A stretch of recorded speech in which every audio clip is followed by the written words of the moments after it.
Bonjour, on est le dimanche 21 juillet 2013 et le 21 juillet c'est la fête nationale belge et en plus cette fois-ci nous avons un nouveau roi qui est donc une personne que je connais puisque c'est le prince Philippe.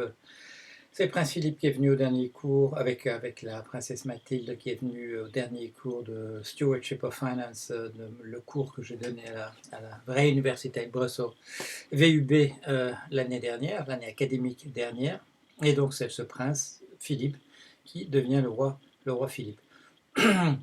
Alors, comme vous l'avez compris, des petits billets que j'ai écrits au cours de la semaine, il fait chaud. Je vais faire une petite devinette. Est-ce qu'il faisait plus chaud à Calvi, non pardon, j'étais pas à Calvi, j'étais à Ajaccio. Est-ce qu'il faisait plus chaud à Ajaccio ce matin ou est-ce qu'il fait plus chaud à Havane ce soir? Si bien si je pose la question, c'est parce qu'il y a une petite attrape. Et la petite attrape, c'est bien entendu qu'il fait plus chaud à Havane maintenant qu'il ne faisait ce matin à Ajaccio. Alors, une semaine à Ajaccio, j'ai expliqué ce qui s'est passé, j'ai fait des comptes rendus d'un peu tous les exposés, à part ceux qui ont eu lieu hier soir. Alors, je vais commencer par ceux-là. Il y a eu d'abord un exposé de Étienne Klein, le physiciste, qui s'est intéressé essentiellement à la nature du temps et qui s'est intéressé à certains paradoxes qui sont liés à notre conception du futur. Il a pris au mot l'expression penseur d'avenir. On proposait la question de savoir si l'avenir est déjà là, s'il est déjà partiellement ou s'il n'est pas là du tout, en donnant quelques explications sur les différentes représentations du phénomène du temps dans la physique contemporaine. Donc ce qu'on peut en savoir, ce qu'on peut en dire.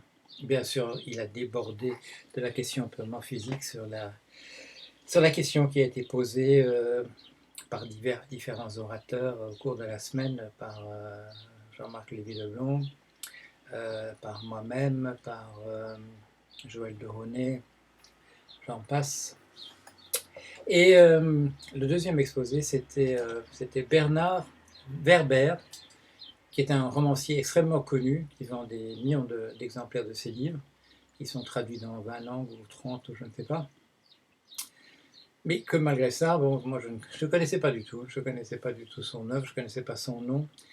Et ça c'est essentiellement parce que bon, il s'adresse sans doute à un public plus jeune.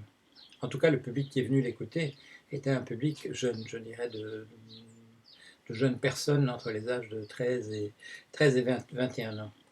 Alors, est-ce que c'est le public qu'il visait, le fait qu'il ait un public entre 13 et 21 ans, est-ce que c'était son intention véritable ou bien est-ce qu'il voulait s'adresser à tout le monde? Je ne connais pas exactement la réponse. J'ai vu qu'il faisait quelques BD aussi, nous avons fait un échange de bons procédés puisque il a acheté au stand, il a acheté la survie d'espèces de Paul Jorion et Grégory Maclès. Et moi, j'ai acheté une bande dessinée parmi celles qu'il a déjà publiées, qui est relative à une exploration dans la mort. Ça avait été un film américain qui s'appelait Flatliners. Je ne sais pas comment ça s'appelait en français. Flatline, c'est donc quand la ligne qui indique votre pouls, le battement de votre cœur devient plate. À ce moment-là, ben, vous êtes un flatliner, vous êtes quelqu'un qui est, il vous reste pas grand-chose pour essayer qu'on vous fasse revenir alors que votre cœur est arrêté, atterré. Non, ça c'est les économistes, c'est pas le cœur. Un peu de fatigue, oui, un peu de fatigue, oui, parce que bah, il a fallu revenir de Corse et puis il a fallu encore prendre la voiture et traverser l'aéroport, retrouver la voiture et rouler dans un climat qui est relativement chaud.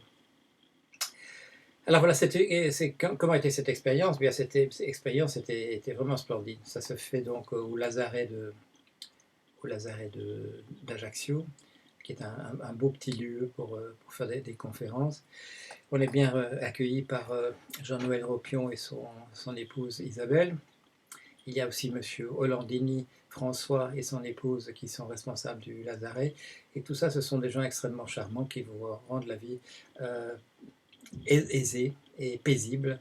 Et voilà, il y a pas de problème. Alors il y a parfois des petits problèmes parce que, évidemment, on invite des gens et puis parfois ils ne viennent pas. Alors Monsieur Attali, qui devait faire la première soirée mardi, n'est pas venu, mais j'ai rendu compte de ce qui s'est passé ensuite.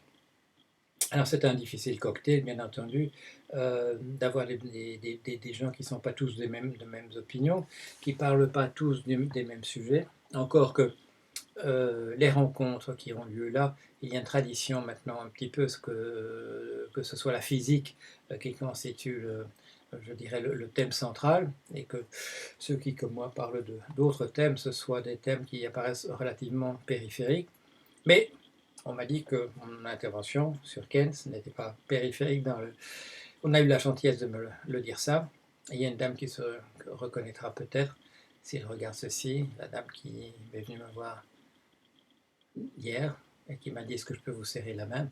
Et c'est une toute petite chose à dire est-ce que je peux vous serrer la main, mais la manière dont c'est dit, et puis comme c'est dit après un exposé où vous avez vraiment, je dirais, mis votre trip sur la table, eh bien ça fait très très plaisir. Ça fait très très plaisir. Et puis quand ce sont des collègues ou des gens qu'on ne connaissait pas nécessairement, des gens qui sont de disciplines différentes, qui vous font des compliments comme ça fait aussi énormément plaisir.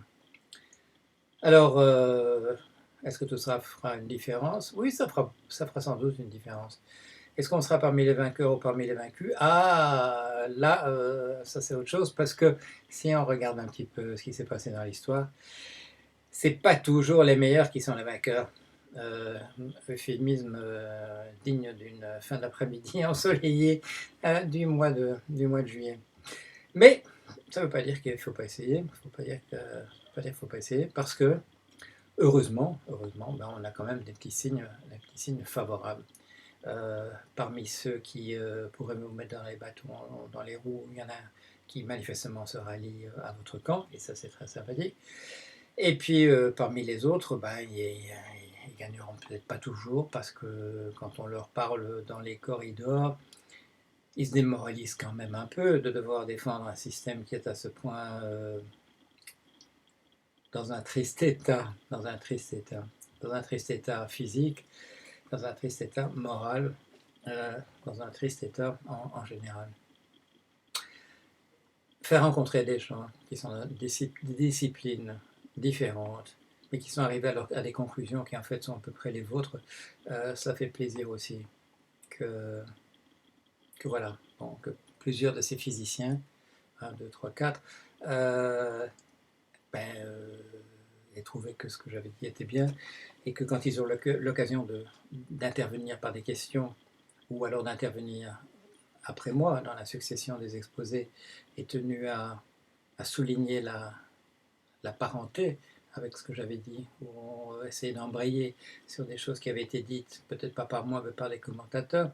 Tout ça fait plaisir, tout ça donne ce sentiment qu'il y a un cerveau collectif, et que par-delà les gros problèmes d'ego, eh bien, quand il y a une tâche qui se présente devant soi, qui est une tâche urgente et surtout une tâche très très importante, on a beaucoup parlé ces jours-ci depuis quand il y avait des êtres humains, et pendant combien de temps encore il pourrait y en avoir, et s'il pouvait encore y en avoir, avec quelle taille de société?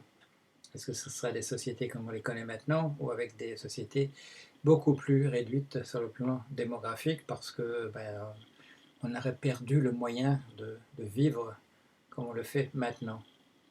Je ne veux pas dire que la qualité soit nécessairement excellente, surtout en ce moment, mais je veux dire en nombre que nous sommes maintenant, et avec, quand c'est encore possible, dans les pays où la troïka n'est pas passée, où il y a encore des services de santé qui fonctionnent, où il y a encore des systèmes éducatifs qui fonctionnent parce qu'ils n'ont pas pratiqué leur politique de la terre brûlée au nom de principes idéologiques démentis 1 million de fois par les faits, mais ça ne leur fait ni chaud ni froid. On aimerait bien continuer au moins à vivre sans qu'il y ait de grandes déperditions de population, parce qu'on était allé trop loin trop loin, non pas par rapport à nos moyens, parce que nos moyens, on les a toujours, mais il y a beaucoup de gens qui piquent dans la caisse. Quand ils piquent dans la caisse, ils piquent des sommes vraiment très importantes, comme on en discute ces temps-ci, ou qu'on fait semblant d'en discuter. Il ne faut peut-être pas encore trop s'avancer. Mais quand on fait semblant d'en discuter, il y a toujours des gens sympathiques qui prennent ça au mot, comme ce petit groupe de personnes, dont deux personnes que j'ai rencontrées, M. Boquet et M. Dupont-Aignan, je cite juste leur nom à eux, qui faisaient partie de cette commission relative aux paradis fiscaux, devant laquelle j'ai témoigné, c'était quoi, un mois, il y a 2 mois. Voilà, alors que ces gens-là veulent aussi ruer dans les brancards, c'est bien. Il n'y a pas de raison qu'à eux aussi, on leur fasse prendre des vessies pour des lanternes. C'est l'été, mais c'est pas une raison pour baisser la garde. Voilà, même si on est fatigué à la fin d'une longue journée de voyage. Voilà, à la prochaine fois. Je ne sais pas si je vais encore faire des...